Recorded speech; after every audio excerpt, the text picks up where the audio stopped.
মানুষকে ভালো করবার জন্য আল্লাহ পাক যুগে যুগে নবী রাসূল পয়গম্বর আলাইহিমুস সালাম আল্লাহ পাঠিয়েছেন। প্রত্যেকটা নবী আলাইহিমুস সালাম গণেরা দ্বীনের খিদমত করেছে, মানুষ নবীদের কথাও মানে না, নবীদের কথা নেয় না, নবীদের উপর অত্যাচার করে, নবীদের ধরে ধরে মারে, নবীদের ঘরে গাল পাড়ে। একটা দুটো নবী নয়, 3000 নবীকে জানে মেরে ফেলল, 3000 নবীকে শহীদ করেছে। নবীদের অত্যাচার হয়েছে বাবা।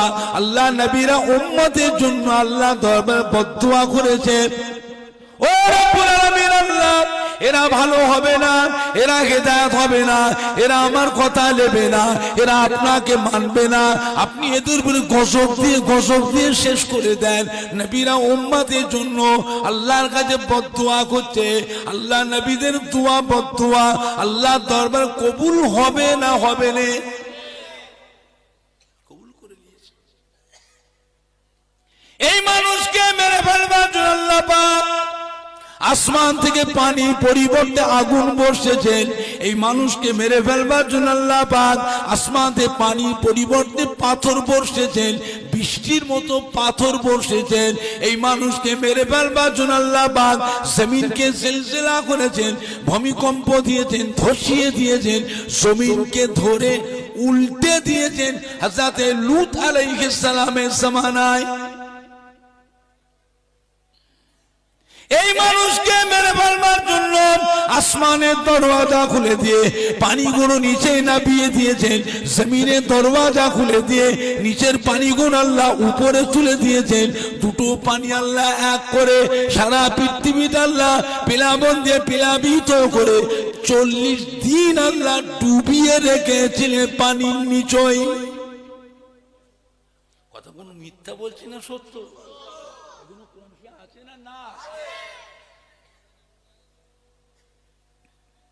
হযরত নূহ আলাইহিস সালামকে আল্লাহ পাক 1400 বছর হায়াত দিয়েছিলেন, 950 বছর দিনের খিদমত করে মাত্র 80টি মানুষ মুসলমান হলো।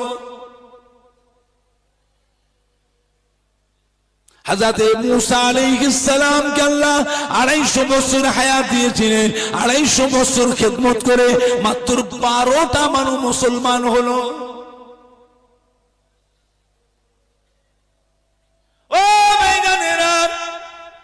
এই মানুষকে ভালো করবার জন্য আল্লাহ পাক আমার আপনার নবী, নূর নবী, দয়ার নবী জনাবে মুহাম্মদুর রাসূলুল্লাহকে সাল্লাল্লাহু আলাইহি সাল্লামকে আল্লাহ পাঠালেন।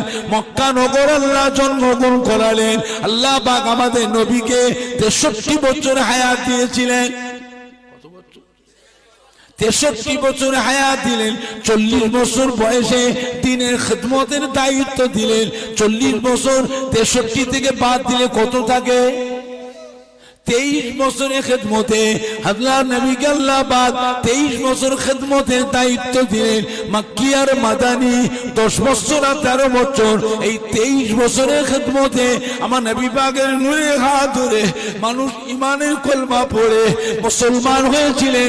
আমার নবী পাকের সাহাবার সংখ্যা ছিলেন কিছু কম বেশি 1.5 লাখ সাহাবা ছিলেন।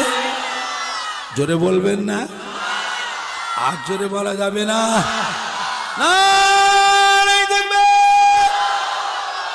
বিশ্ব নবী দিবস, বিশ্ব নবী দিবস রবিউল আউয়াল শরীফ, রবিউল আউয়াল শরীফ আহলে সুন্নাতুল জামাত।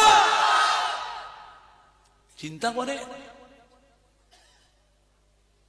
এই উম্মত আমার নবীকেও কষ্ট কম দেয়, আমার নবীকেও কষ্ট দিয়েছে, নবীর উপর অত্যাচার করেছে, আমার নবীকে গাল পেড়েছে, আমার নবীকে মেরে মেরে বেহুশ করে দিয়েছে, পাথর কাঁকর নিয়ে ছুঁড়ে ছুঁড়ে মারে। হুজুরের গোটা শরীরটা ক্ষতবিক্ষত হয়ে গেছে, রক্তাক্ত হয়ে গেছে। চিন্তা করে নবী আর চলতে পারছেন না, জমিনে পড়ে গেছেন, বেহুশ হয়ে গেছে, গায়ের জুব্বা রক্তে ভিজে লাল হয়ে গেছে, গায়ের জুব্বাটা গায়ের চামড়ার সঙ্গে জড়িয়ে জেপটে গেছে। হুজুর বেহুশ হয়ে পড়ে, ওরা জানে আর বেঁচে নাই। তার উপর নাকে হাত দিয়ে দেখছে বেঁচে আছে না নাই, তার উপরও লাঠি দিয়ে মারছে।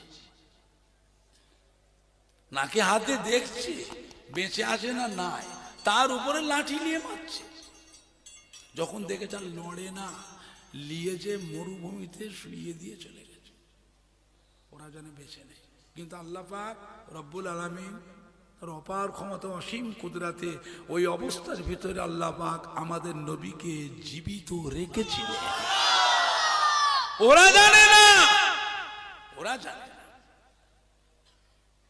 পূর্বেও 3000 নবীকে মেরেছে, জানে মেরে ফেলেছে। আমাদের নবীকে এরকম করে মেরেছে। আল্লাহ পাক পাঠিয়ে দিয়ে জিবরাইল আলাইহিস তাড়াতাড়ি যাও, আমার হাবিবকে কি অবস্থা হচ্ছে গিয়ে দেখো। ও জিবরাইল, আমাকে আর ভালো লাগে না, এতগুলি নবীকে পাঠালাম, সবার সাথে বেয়াদবি করলো, অত্যাচার করলো, নির্যাতন করলো, কষ্ট দিল। আমি আমার হাবিবকে পাঠিয়েছি, আমার পেয়ারা বন্ধুকে পাঠিয়েছি, তার উপর অত্যাচার হচ্ছে, আমাকে আর কিছু ভালো লাগে না। জিবরাইল যাও ধ্বংস করে দাও, আমার আর দরকার নেই, আমার সৃষ্টি আর দরকার নেই। এ সৃষ্টি করবো বললো, এই মানুষ দরকার নেই, শেষ করে দাও। জিবরাইল আসলাম চলে আসছে, আল্লাহ ডাকলেন, জিবরাইল শোনো, আমি হুকুম দিয়ে দিলাম, তবে আমি যাই করি আমার হাবিবকে না জিজ্ঞাসা করে করি না।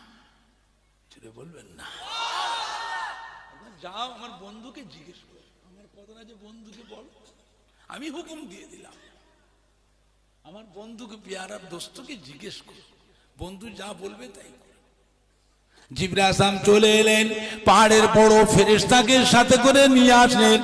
আমার নবী পাকের কাছে এসে দেখলেন হুজুরের চেহারা দেখে জিবরাইল আসলাম ঝরঝর করে কাঁদতেছেন। নবী আমার বেহুশ হয়ে পড়ে আছেন একা, আর কেউ না, গোটা শরীরটা রক্তে লাল হয়ে আছে, গায়ের জুব্বাটা রক্তে ভিজে লাল হয়ে গিয়েছে, গায়ের চামড়া শুয়ে জড়িয়ে জেপটে বসে গেছে। জিবরাইল আসলাম দাঁড়িয়ে দাঁড়িয়ে কাঁদছেন, আল্লাহ গো, হাবিবের উপরে এত অত্যাচার হয়েছে, হাবিবের মনে কত ব্যথা, হাবিবের মনে কত দুঃখ, আল্লাহ আমাদেরকেও ভালো লাগে না, যাক একটা কিছু হয়ে যাক। আল্লাহ রাব্বুল আলামিন আমার নবীকে সে হোশ এনায়েত করলেন। হুজুর একবার চোখটা মেলে ওই অবস্থা একবার চেয়ে দেখলেন, জোরে বলো সুবহান, আরো জোরে বলো সুবহান। হুজুর চোখটা মেলে চেয়ে দেখছেন আমাকে কি করেছে এরা, মেরে মেরে মেরে মেরে কি করেছে, যারা মারলো তারা কোথায়, তারা সব পালিয়ে গেছে, কেউ নাই। হুজুর ভয়ে ভয়ে আর চোখে ঘুরে ঘুরে চেয়ে চেয়ে দেখছেন পাহাড়ের আড়ালে, পাহাড়ের গুহায়, খাজুরে বাগানে, পাহাড়ের পেছনে লুকিয়ে আছে নাকি, যদি দেখতে পেয়ে যায় আমাকে জীবিত আছে আবার এসে মারবে। হুজুর আমার চেয়ে চেয়ে ঘুরে ঘুরে ফিরে ফিরে চেয়ে চেয়ে দেখছেন কেউ কোথাও নাই, সব পালিয়ে গেছে। মাথার দিকে চেয়ে দেখলেন হযরত জিবরাইল আসলাম দাঁড়িয়ে আছেন। আসসালামু আলাইকা ইয়া রাসূলুল্লাহ ইয়া হাবিবাল্লাহ। আল্লাহ নবী সালামের জবাব দিলেন, জিজ্ঞাসা করে জিবরাইল এখন এসেছে। হযরত জিবরাইল আসলাম কাঁদতে, ইয়া রাসূলুল্লাহ বিয়াদি মাফ করুন, আল্লাহ পাক পাঠিয়েছেন আমাকে, আপনার রক্ত মাখা চেহারা দেখে ভালো লাগে না, আল্লাহ হুকুম দিয়ে দিয়েছেন ধ্বংস করে দেওয়ার জন্য, আল্লাহ আপনাকে পাঠিয়েছেন, আপনি একটু হুকুম দেন। আমার সাথে আল্লাহ পাক পাহাড়ের বড় ফেরেশতাকে পাঠিয়েছেন, একবার হুকুম করুন, পাহাড় ধরে তুলে তুলে নিয়ে এসে ওদের উপরে চাপা দেবো, ওদের উপরে চাপা দেবো, ওদের উপরে চাপা দেবো, ওদেরকে একেবারে পিঁপড়ে মারা করে ফেলবো, ধ্বংস করে দেবো। নবী আমার এই কথাটা শুনে জিবরাইল মুখের পালিছে একবার মুচকে হাসলেন, জোরে বলুন, আর একটু জোরে বলুন। জিবরাইল, আল্লাহ পাক আমাকে ওদের উপর অভিশাপ দেওয়ার জন্য, বদদোয়া করার জন্য পাঠান গো। আল্লাহ পাক আমাকে দয়া স্বরূপ করে, রহমত স্বরূপ করে, ওমা আরসালনাকা ইল্লা রাহমাতাল লিল আলামিন করে পাঠিয়েছেন। নবী আমার কষ্ট করে উঠে বসলেন, দুটো হাত আল্লাহ দেয়, মোনাজাত করে, আল্লাহ পাক আমি যে নবী, আমি যে রসুল, আমি যে পয়গম্বর, এরা আমাকে কেউ চেনে না, এরা কেউ বোঝে না। আল্লাহ পাক এরা না জেনে না বুঝে আমায় কষ্ট দিয়েছে, আমার উপর অত্যাচার করেছে, আমাকে দুঃখ দিয়েছে, বেয়াদবি করেছে। আল্লাহ পাক আমি এদেরকে মাফ করে দিলাম, আপনিও ওদের উপর নারাজ হবেন না, বেজার হবেন না। আল্লাহ ওদেরকে আপনিও ক্ষমা করে দিন। ও ভাইজানেরা, প্রত্যেকটা নবী আলাইহিস সালাম বলেরা যে যার নিজের উম্মতের জন্য কম বেশি সবাই অভিশাপ দিয়েছেন, বদদুয়া করেছেন, আল্লাহর কাছে গজব চেয়েছেন উম্মতের জন্য। একমাত্র আমার আপনার নবী, নূর নবী, দয়ার নবী জীবনেও কোনোদিন উম্মতকে বদদুয়া অভিশাপ দেন না। চিন্তা করুন, ওরা যেভাবে মেরেছিল, নবী যদি শহীদ হয়ে যেতেন, নবী যদি ইন্তেকাল হয়ে যেতেন, তারপরে অবস্থাটা কি হতো আমাদের? আমরা ভারতের মুসলমান, আজকে আমি আপনি জাহান্নামের জ্বালানি হতাম, জাহান্নামের খড়ি হতাম, জাহান্নামের আগুন হতাম। আল্লাহ পাক আমাদের নবীকে হায়াতে রেখেছিলেন বলে, জীবিত রেখেছিলেন বলে, তাই আজ আমি আপনি আল্লাহ বেহেশতের দাবিদার হয়ে গেলাম। জোরে বলেন না সুবহানাল্লাহ, জোরে বলেন না সুবহান। না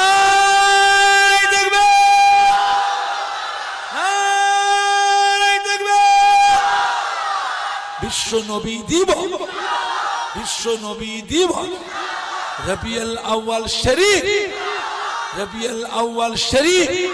শিমুলিয়া শেখপাড়া গ্রামবাসী গো, শিমুলিয়া শেখপাড়া গ্রামে মিলাদুন নবীর মাহফিল, শিমুলিয়া শেখপাড়া গ্রামের যুবক বৃন্দ, শিমুলিয়া শেখপাড়া মিলাদুন নবীর মাহফিলের শ্রোতা বৃন্দ, আজকের মাহফিলের কমিটি সাহেবান গো, মহিলা গো, মহিলা গো, পুরপুরা শরীফে দাদা পীর কেবলা সিলসিলার মুরিদ মুতাকিদিন গো,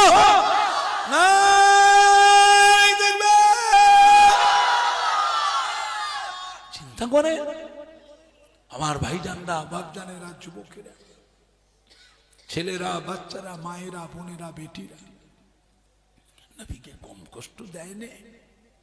নবী আমার কাবা ঘর তওয়াফ, হ্যাঁ আল্লাহর কাবা ঘর তওয়াফ করে দুটো হাত তুলে মোনাজাত করে কাঁদতেছেন। উম্মতের জন্য আল্লাহ দরবারে দোয়া যাচ্ছেন। ও রব্বুল আলামিন, আল্লাহ পাক আমার উম্মতেরা বড় গুনাহগার, আমার উম্মতেরা বড় সিয়াকার। আল্লাহ পাক আমার উম্মত উম্মতিদের জীবনের গুনাহকে মাফ করে দিন। আল্লাহ পাক আমার উম্মত উম্মতিদিগকে আপনার দয়ার জান্নাত নসিব করুন। আল্লাহ পাক আমার উম্মত উম্মতির উপরে নারাজ হবেন না, বেজার হবেন না। আল্লাহ পূর্বেকারের জামানায় নবী আলাইহিস সালামের উম্মতেরা নবীদের অবাধ্য হয়েছিল। আল্লাহ আপনি নারাজ হয়ে অন্যান্য নবীদের আমলে উম্মতের উপরে গজব দিয়ে গজব দিয়ে গজব দিয়ে গজব দিয়ে উম্মতগুলোকে ধ্বংস করে দিয়েছেন। আল্লাহ পাক আমার উম্মতেরা বড় গুনাহগার। আল্লাহ আমার উম্মতের উপরে যদি নারাজ হয়ে যান, ওই গজব আমার উম্মতের উপরে যদি দেন, আমার উম্মত গুলো ধ্বংস হয়ে যাবে। আমার উম্মতেরা ধ্বংস হয়ে গেলে আমি কাঁধে ঘর নিয়ে দুনিয়ায় থাকবো, এই মক্কায় কাঁধে করে নিয়ে থাকবো। আল্লাহ পাক আপনি আমার উম্মতের উপরে নারাজ হবেন না, গজব দেবেন না। আমার উম্মতেরা যে ধ্বংস হয়ে যায়, আমি কাদের কাছে গিয়ে আপনার বাণী প্রচার করব, কাদেরকে আপনার কথা গিয়ে শোনাবো, কাদের ঘরে বুঝিয়ে বুঝিয়ে ভালোবাসা দিয়ে সাথে সাথে নিয়ে এসে আপনার কাবা ঘরে দাঁড় করাবো। নবী আমার কেঁদে কেঁদে দোয়া চাচ্ছেন, আল্লাহ পাঠিয়েছে জিবরাইল সাহেবকে, ও জিবরাইল সাহেব তাড়াতাড়ি যাও, আমার হাবিব কাঁদছে কেন, হাবিব কাঁদে কেন, গিয়ে দেখো। হাবিব কাঁদলে কি আমায় ভালো লাগে? আমি হাবিবের জন্যই সবকিছু বানিয়েছি, আমার হাবিব যদি কাঁদে আমাকে কি ভালো লাগে? তাড়াতাড়ি যাও। জিবরাইল সাহেব চলে এলেন, আসসালামু আলাইকা ইয়া রাসূলুল্লাহ ইয়া হাবিবাল্লাহ। হুজুর আপনি কাঁদছেন কেন? কে আপনার সাথে বেয়াদবি করেছে? মক্কার কুফারে কুরাইশ কে আপনাকে দুঃখ দিয়েছে? কে আপনার অসম্মান করেছে? একবার আমাকে বলুন। জিবরাইল সাহেবকে আমার নবী বলেন, জিবরাইল আজকে মক্কার কাফেররা আমায় কষ্ট দেয় নাই, বেয়াদবি করে নাই, অসম্মান করে নাই, আমার মনে দুঃখ দেয় নাই। হুজুর তবে কাঁদছেন কেন? নবী আমার বলেছে, ভাই জিবরাইল আল্লাহর কাবা তওয়াফ করতে করতে আমার একটা কথা মনে পড়ে গেল। পূর্বের কালের জামানায় নবীর উম্মতেরা নবীদের অবাধ্য হওয়ার কারণে আল্লাহ রাব্বুল আলামিন উম্মতের উপরে গজব দিয়েছে। আসমান থেকে পানি পরিবর্তে আগুন বর্ষেছে উম্মতকে মেরে ফেলবার জন্য, আসমান থেকে পানি পরিবর্তে পাথর বর্ষেছে বৃষ্টির মতো উম্মতকে মেরে ফেলবার জন্য। জমিনকে সিলসিলা করেছেন, ভূমিকম্প দিয়েছেন, ধসিয়ে দিয়েছেন, জমিন ধরে উল্টে দিয়েছেন। আসমানে পানি আল্লাহ দরজা খুলে দিয়ে নামিয়ে দিয়েছেন, জমিনে দরওয়াজা খুলে দিয়ে নিচের পানিগুলো উপরে তুলে দিয়ে দুটো পানিকে এক করে দিয়ে তামাম দুনিয়াটা প্লাবন দিয়ে প্লাবিত করে তামাম দুনিয়াটাকে আল্লাহ পানির নিচে ডুবিয়ে রেখেছিলেন। এইভাবে সমস্ত মানুষকে ধ্বংস করেছেন। আমার চিন্তা হয়েছে কাবা ঘর তওয়াফ করতে করতে আমার উম্মতেরা বড় গুনাহগার, আমার উম্মতেরা বড় সিয়াকার। যদি আল্লাহ আমার উম্মতের উপরে নারাজ হয়ে গিয়ে ওই গজব যদি আমার উম্মতের উপরে দেন, আমার উম্মত গুলো ধ্বংস হয়ে যাবে। আমার উম্মতেরা ধ্বংস হয়ে গেলে আমি কাদের কাছে গিয়ে আল্লাহর বাণী প্রচার করব, কাদের কাছে গিয়ে আল্লাহর কথা শোনাবো, কাদের কাছে গিয়ে ভালোবাসা দিয়ে সাথে সাথে নিয়ে এসে আল্লাহর কাবা ঘরে দাঁড় করাবো। ও জিবরাইল সাহেব আল্লাহ পাককে গিয়ে বলুন, আল্লাহ পাক যেন আমার উম্মতির উপরে ওই গজব যেন আর না দেন। ও ভাইজানেরা, হযরত জিবরাইল সাহেব চলে গেলেন আল্লাহ পাকের আরশে আজিমে গিয়ে আল্লাহ পাককে সিজদা করে বললেন, আল্লাহর হাবিবের কথা আল্লাহ পাকের সামনে গিয়ে আরজ করলেন। আল্লাহ রাব্বুল আলামিন শুনে কি জবাব দিয়ে, ও জিবরাইল সাহেব জান জান আমার হাবিবকে শুনিয়ে দেন। হাবিব যখন চিন্তা করে আমি আল্লাহ নিজে চিন্তিত হয়ে যায়। হাবিব কাঁদলে বলে আমাকে আর কিছু ভালো লাগে না।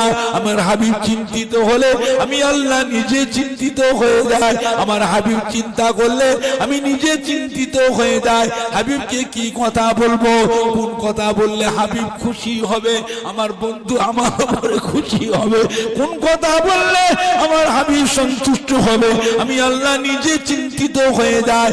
ও জিবরাইল সাহেব জান জান কে আমার হাবিবকে শুনিয়ে দেন।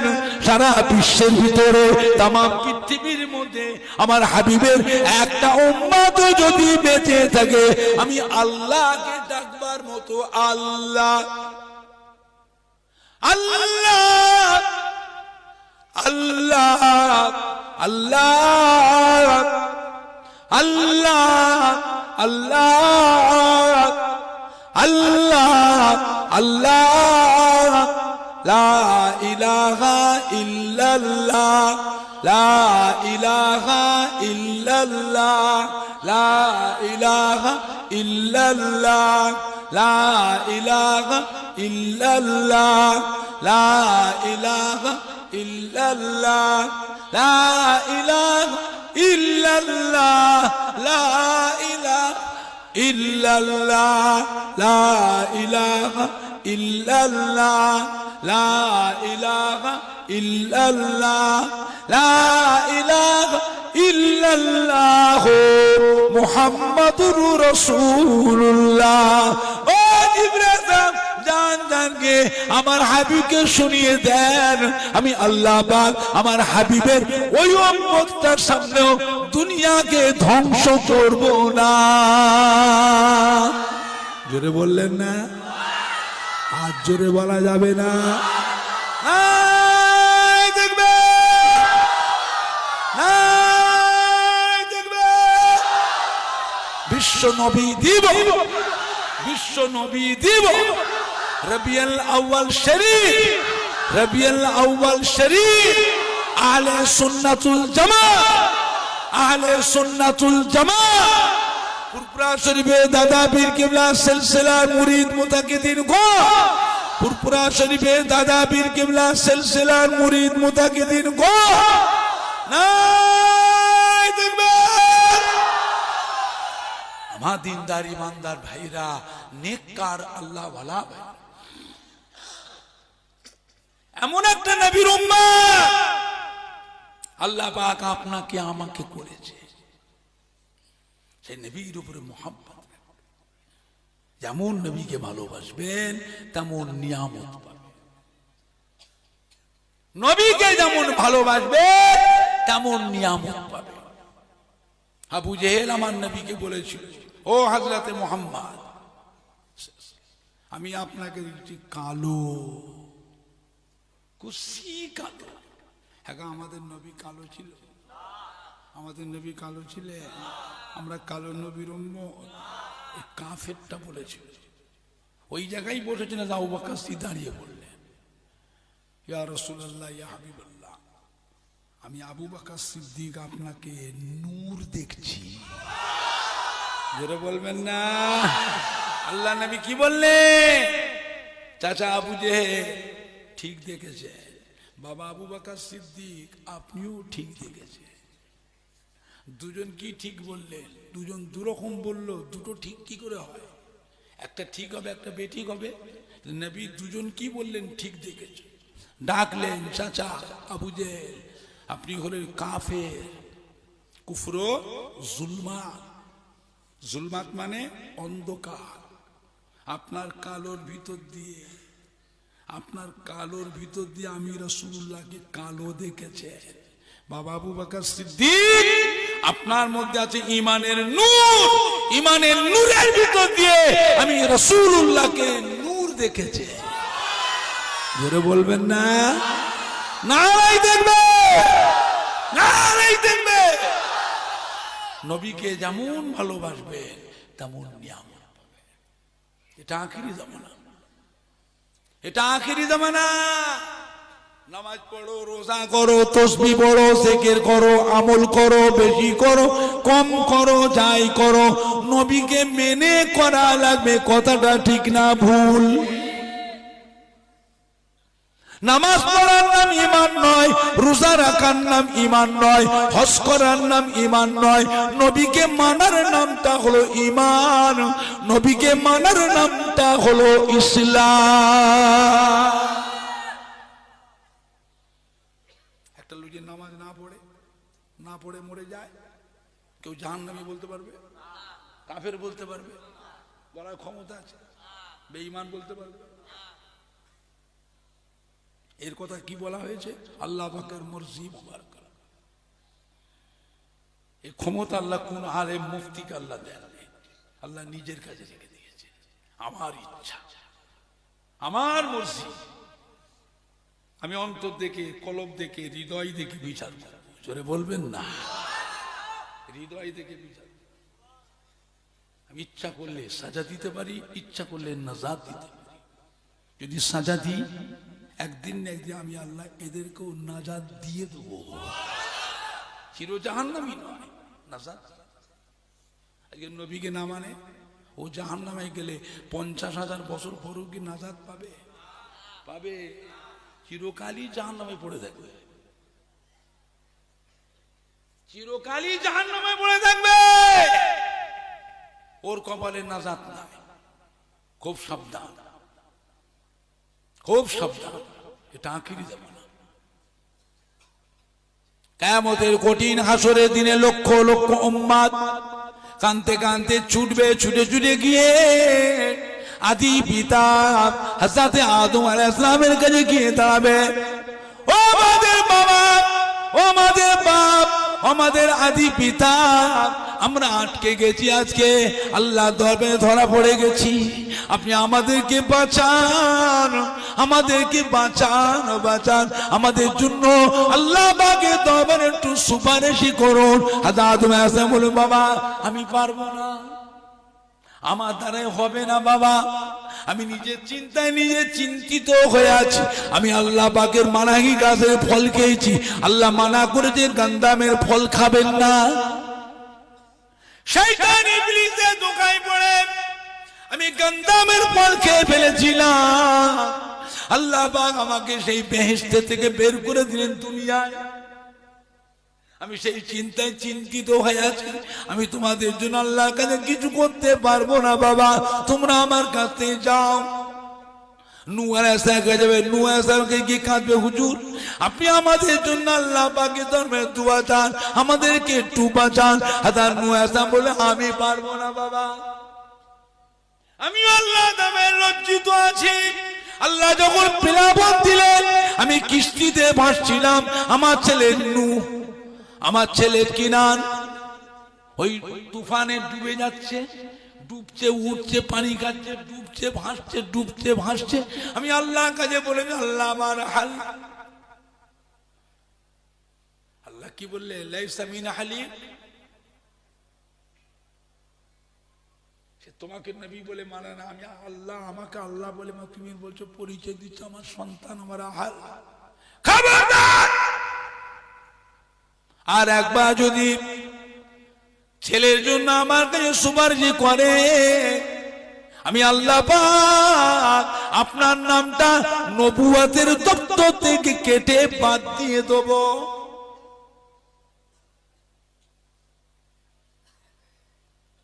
বোঝে আমি পারবো না বাবা, আমি নিজের লজ্জিত আজ কিয়ামত, আল্লাহ আমার সাথে কি ভাই কি ব্যবহার করবে আমি জানি না, আমার কি ফয়সালা হবে জানি না, আমি আল্লাহর কাছে তোমাদের জন্য বলতে পারবো না। মুসা মুসা বলে পারবো না, হাজি ইব্রাহিম বলে আমিও পারবো না, হাজি ঈসা বলে আমিও পারবো না, কেন আমার উম্মতে নাসারা তারা আমাকে খুদার বেটা বলেছিল, আমি বলতে বলিনি, তারা আমার নাম খুদার বেটা বলেছে, তার জন্য আমি আল্লাহর কাছে বড় লজ্জিত শর্মিন্দা হয়ে আছি।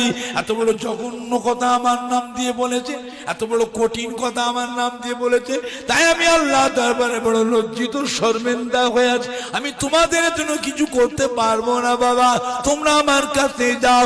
ওই যে দেখা যায় যুবক নবী, ওই যে দেখা যায় জওয়ান নবী, আখিরি জামানার নবী, নূর নবী জনাবে মুহাম্মদুর রাসূলুল্লাহ সাল্লাল্লাহু আলাইহি সাল্লাম, ওনার কাছে যাও, আল্লাহ পাক ওনাকে সুপারিশের দায়িত্ব দিয়েছে, আল্লাহ পাক ওনাকে মাকামে মাহমুদ দিয়েছেন, আল্লাহ পাক ওনাকে হাউজে কাউসার আল্লাহ ওনাকে দিয়েছে। জোরে বলুন, আর একটু জোরে বলুন। লক্ষ লক্ষ উম্মত গুনাহগার কাঁদতে কাঁদতে ছুটবে, ছুটে ছুটে গিয়ে আমার নবীর কাছে দাঁড়াবে, গিয়ে দেখবে কি আমার নবী মাকামে মাহমুদে সিজদা অবস্থায় কাঁদছেন, সিজদা করে নবী আমার কাঁদছেন, উম্মতের দল পিছনে গিয়ে দাঁড়িয়ে দাঁড়িয়ে সালাম দাও, আসসালামু আলাইকা ইয়া রাসূলুল্লাহ ইয়া হাবিবাল্লাহ। হুজুর আমরা আল্লাহ দরবারে ধরা পড়ে গেছি, আটকা পড়ে গেছি, আমাদেরকে বাঁচান বাঁচান বাঁচান, আমাদের জন্য আল্লাহ পাকের দরবারে একটু সুপারিশ করুন।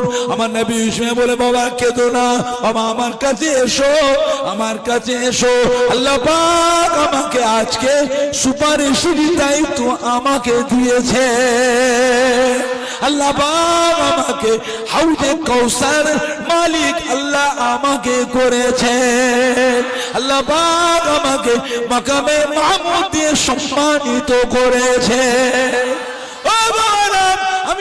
আপনাদের জন্য দোয়া চাইব।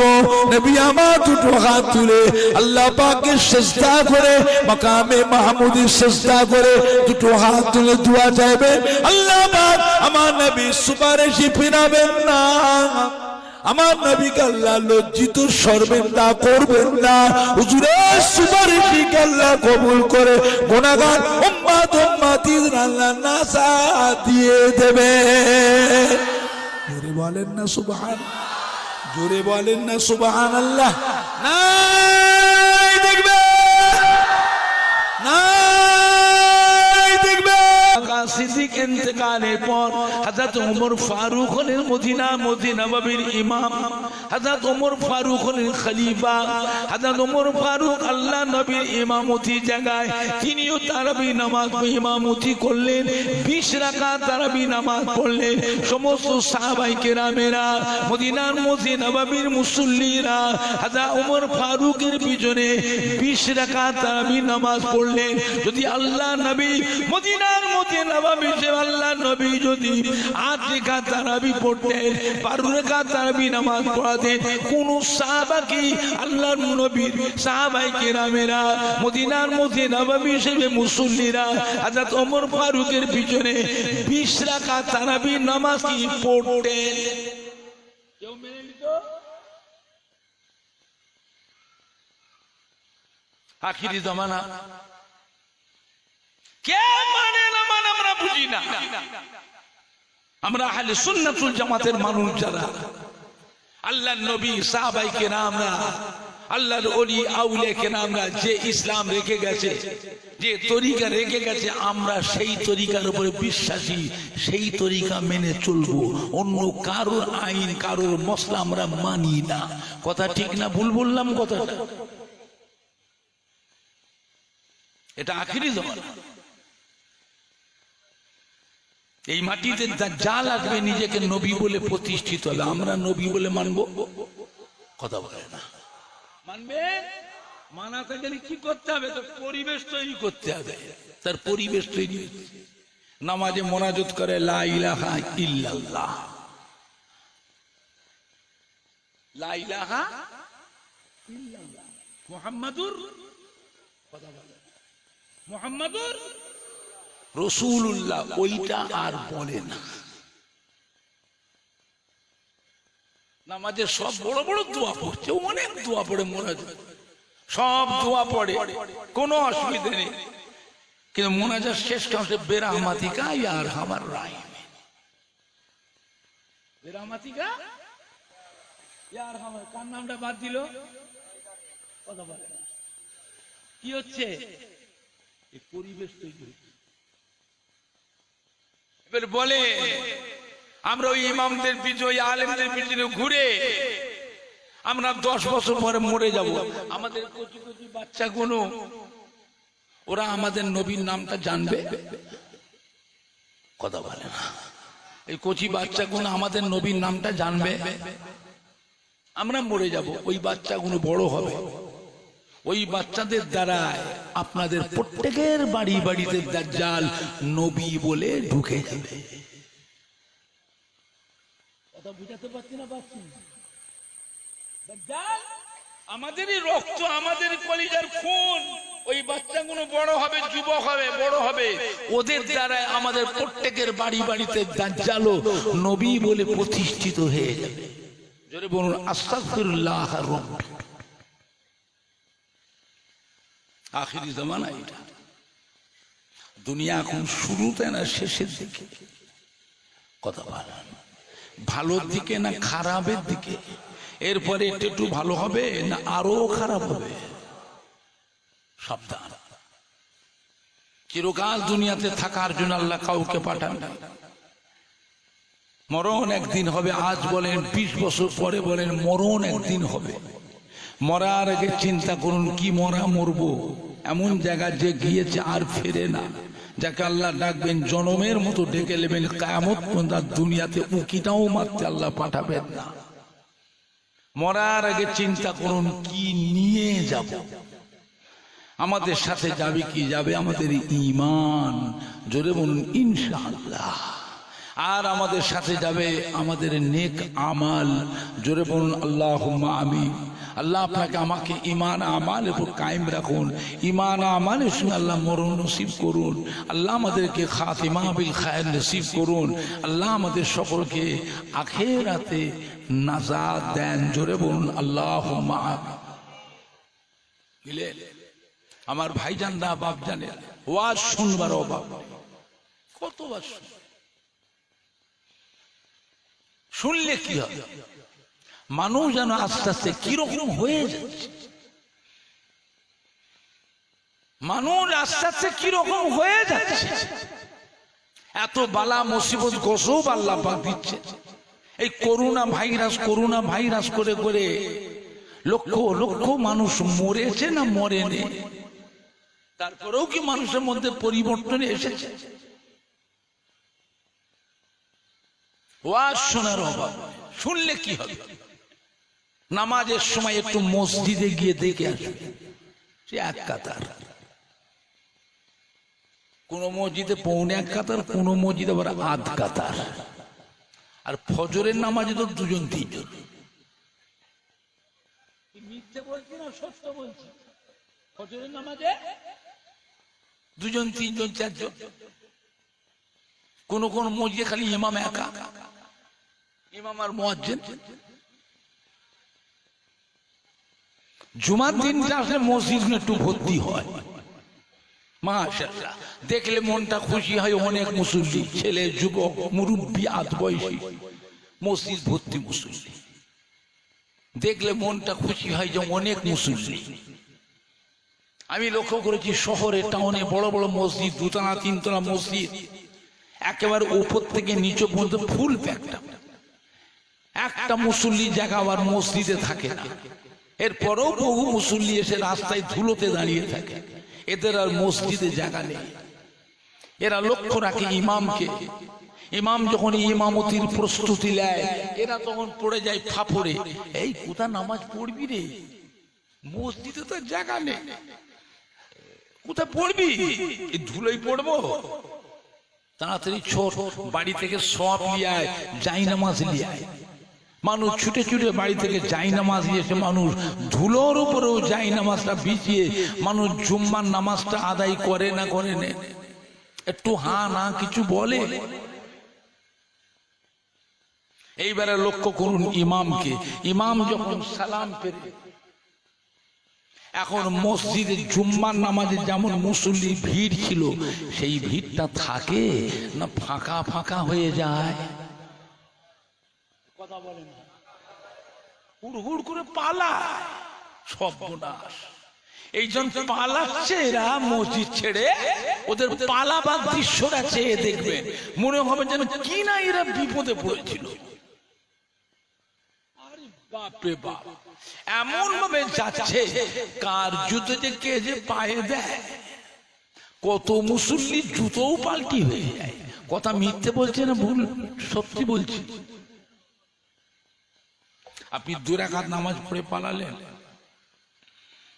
নামাজ তো আমরা পড়ি না, সপ্তাহে একদিন পড়ি জুমার নামাজটা, তাও 5 ওয়াক্ত নেই, 1 ওয়াক্ত খালি জুমাটা।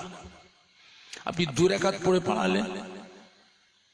এরা দখলুল মসজিদ পড়ে না, এরা তাহিয়াতুল উজুর নামাজটাও পড়ে না, এরা কাবলাল জুমার নামাজটা পড়ে না, এরা বাদাল জুমার নামাজটাও পড়ে না, এরা নবীর সুন্নত নামাজটাও পড়ে না, এরা নফল নামাজটাও পড়ে না।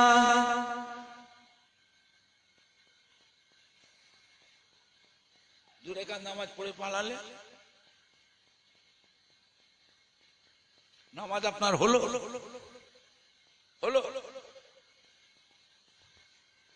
অনেকে দেবে জুমার নামাজ পড়তে আসে, আজকে ফজরের নামাজ কাজা,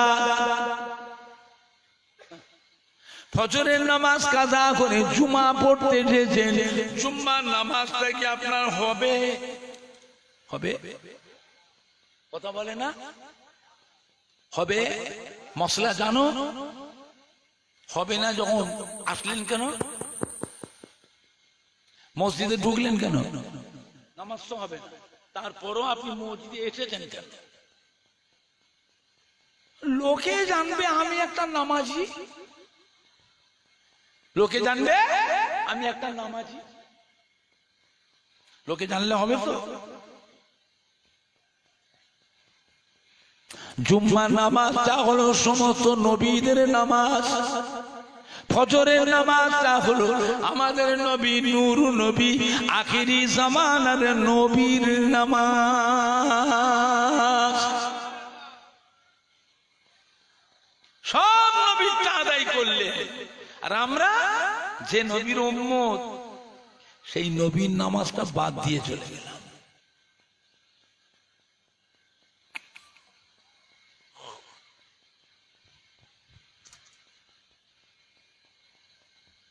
বসিরাটে আল্লামা হযরত মাওলানা রুহুল আমিন রাহমাতুল্লাহ আলাইহি ফতোয়ার কিতাবে লিখেছেন, জুম্মার দিনে যে কেউ ফজরের নামাজ কাজা করে জুমা পড়তে আসে তাদের জুমার নামাজ হবে না।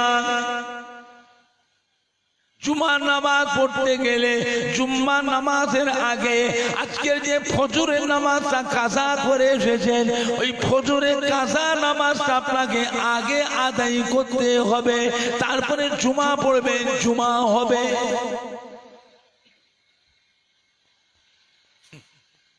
সব নবীরটা আদায় করলাম আর নিজের নবীরটা বাদ। জুমা পড়বেন বলে হুজুর জুমা তো পড়বো, জুমা পড়তে গেলে কিন্তু আপনাকে আজকের ফজরের কাজা নামাজটা জুম্মার আগে আদায় করতে হবে।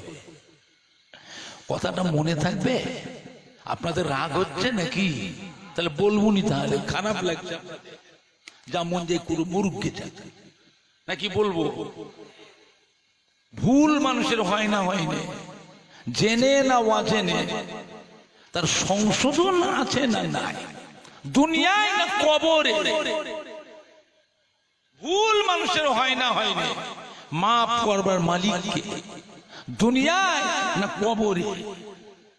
ফিরে এসো, সংশোধন হও, নিয়ম পাল্টা।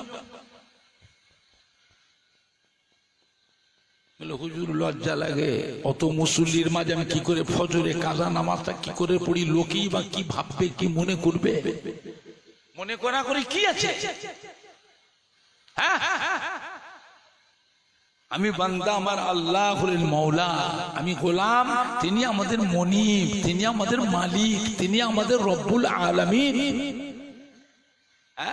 তাকে সেজদা করবো তো লজ্জা কিসে?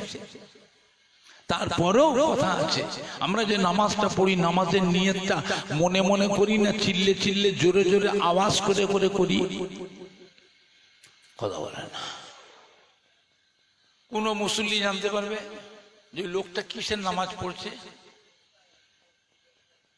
জুমার দিনে অত নামাজ কিসের পড়ছে, আর জুমার দিনটায় অত নামাজ আছে না নাই?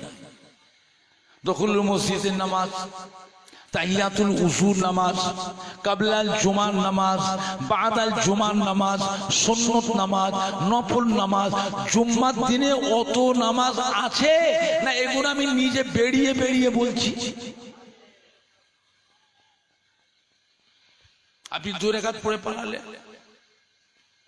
কিয়ামতের দিনে যে দেখবেন এই কটা মানুষ জীবনেও কোনোদিন এক ওয়াক্ত নামাজ জীবনেও পড়ে না।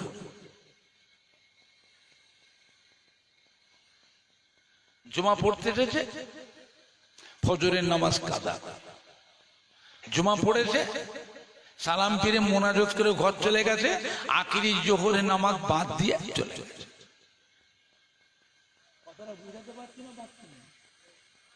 কিয়ামতের দিনে দেখবেন এই কোটা আমার আখিরি জামানার নবীর উম্মত দাবি করে, কিন্তু এরা জীবনে কোনোদিন এক ওয়াক্ত নামাজ জীবনেও পড়ে না। প্রত্যেকটা নবীর উম্মতের জন্য আল্লাহ শরীয়তের আইন করে দিয়েছে। পূর্বের কার জামানার নবীর উম্মতের জন্য আইন ছিল, শরীরের মধ্যে কোনো জায়গায় যেটা নাপাক জিনিস লাগে, নাপাক শরীরে নামাজ পড়লে নামাজ হবে, আমল করলে আমল হবে। পাক হওয়ার দরকার আছে না নাই? পাক কি করে হবে? আল্লাহ আইন করে দিয়েছেন, যে জায়গায় নাপাক জিনিস লেগেছে ওই জায়গার গোশতটাকে ধরে ধারওয়ালা ছুরি দিয়ে গায়ের গোশতটাকে কেটে ফেলে দিতে হবে, তবেই হবে শরীরটা পাক। এটা কার আইন? কার আইন? আল্লাহর আইন, আল্লাহর সংবিধান।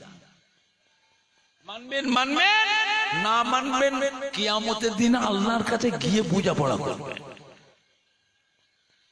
পূর্বেকার জামানার নবীর উম্মতের জন্য হুকুম হলো মসজিদ ছাড়া নামাজ হবে না।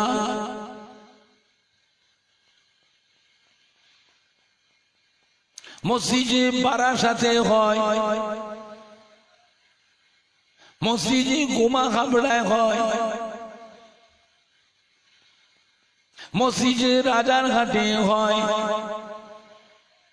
মসজিদে গিয়ে নামাজ পড়ে তবে নামাজ হবে। আখিরি জামানার নবীর উম্মতের জন্য আল্লাহ শরীয়ত আইন করে, হাবিব গো আমি আল্লাহ পাক আপনাকে ভালোবাসি, আমি আল্লাহ পাক আপনাকে মোহাব্বত করি, আপনার উম্মতির জন্য শরীয়তের আইন করে দিলাম। শরীরের মধ্যে কোনো জায়গায় নাপাক জিনিস যদি লাগে, ওই শরীরটা পাক করতে গেলে ওই জায়গাটাকে 3 বার পানি দিয়ে বিসমিল্লাহ বলে ধুয়ে নিলে পাক হয়ে যায়। আমার হাবিব আপনার খাতির, আপনার সম্মানে, আপনার উম্মতির জন্য সারা পৃথিবীটাকে মসজিদের পরিণত করে দিলাম।